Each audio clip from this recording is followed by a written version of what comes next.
La prima televisione locale d'Italia. Le cifre non mentono per un risultato che vede Antenna 3 al top in tutta la penisola per ascolti.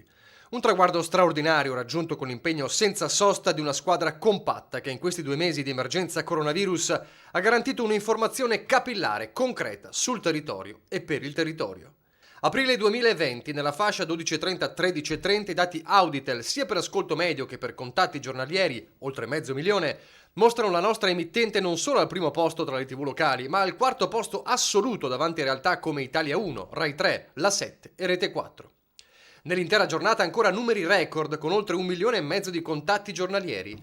Leader assoluta nella fascia informazione tra le 18 e le 20 con una media di 700.000 telespettatori. Non solo, in Veneto Antenna 3 è saldamente la prima televisione, Rete Veneta la seconda. La conferma del traguardo raggiunto già a marzo da Media Nord-Est come primo gruppo televisivo locale a livello nazionale, successo replicato ora, in questo mese.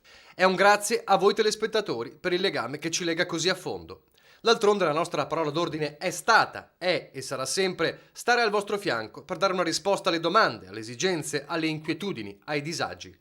Le dirette, i telegiornali, le celebrazioni eucaristiche, i momenti di distensione per farvi compagnia in un momento così difficile come quello dell'isolamento in casa.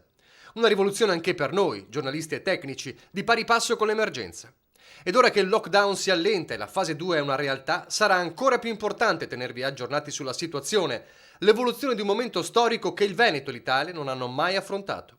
Lo faremo insieme, come prima e più di prima. Ci saremo.